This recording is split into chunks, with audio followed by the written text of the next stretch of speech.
អញ្ចឹងដោយ case ថ្មីនេះខ្ញុំបានបំបែក rule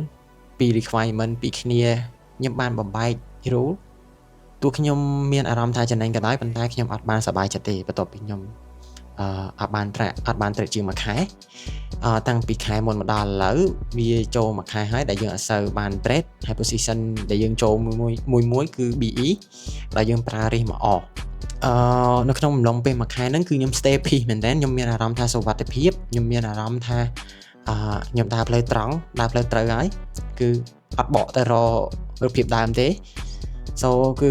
ខ្ញុំមានអារម្មណ៍ថាសុវត្ថិភាពខ្ញុំមានអារម្មណ៍ថា stay peace គឺវាបែបអញ្ចឹងប៉ុន្តែ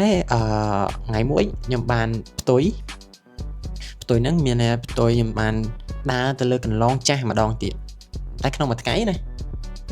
ហើយខ្ញុំដើរនៅលើកន្លងចាស់ម្ដងទៀត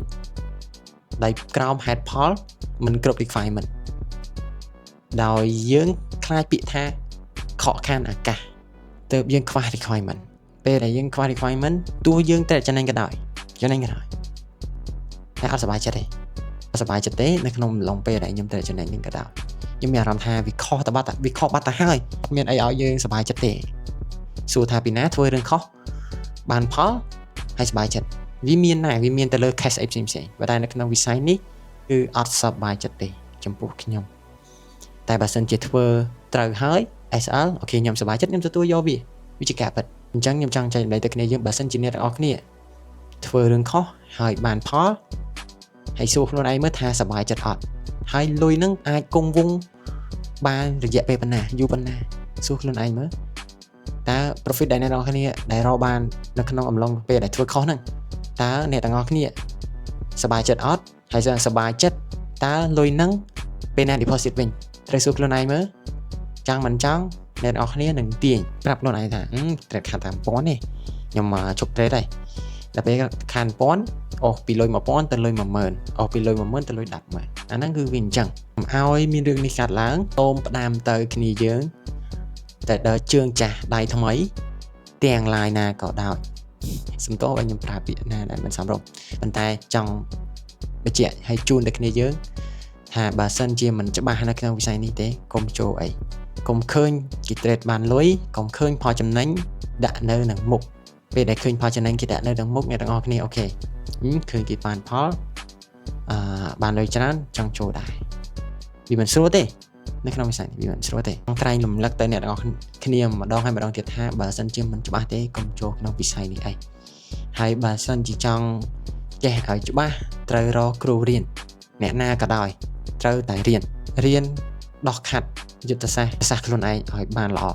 វាជាការពិតនៅក្នុងវិស័យនេះបើសិនជាអ្នកទាំងអស់គ្នាចង់ឈរជើងបានច្រើនឆ្នាំបើសិនជា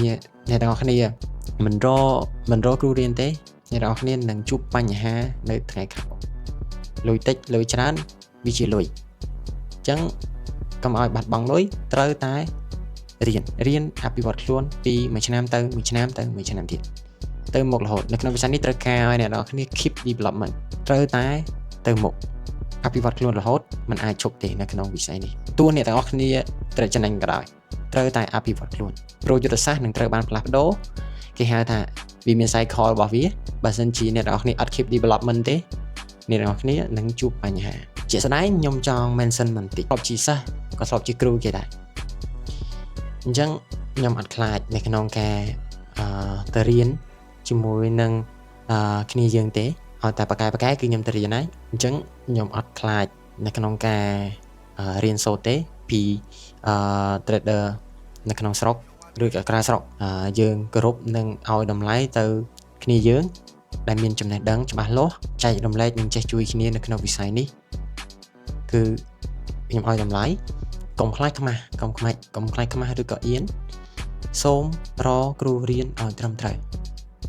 យើងសង្កេតមើលទៅថាបងណាtrader ណាដែលគាត់ច្បាស់នៅក្នុងវិស័យនេះគាត់ប្រកែ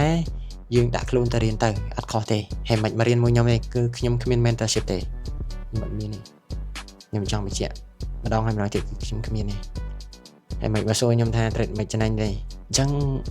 វីដេអូនេះគឺខ្ញុំមានតែប៉ុណ្្នឹងទេហើយសង្ឃឹមថាអ្នកនរគ្នានឹងយល់ហើយត្រូវកាត់ឡើងវិញ មុននឹងចាប់តាមចូលទៅលើផ្សារបើសិនជាអ្នកនរគ្នាមិនច្បាស់ទេសូមកុំចូលក្នុងវិស័យនេះខ្ញុំមិនបាក់ទឹកចិត្តឲ្យអ្នកនរគ្នាមិនឲ្យអ្នកនរគ្នាដើរទៅមុខទេប៉ុន្តែបើសិនជាអ្នកនរគ្នាគ្រាន់តែយកលុយមកលេងសាយទេកុំឲ្យសោះពីខ្ញុំមកសាយបាយអ្នកនរគ្នា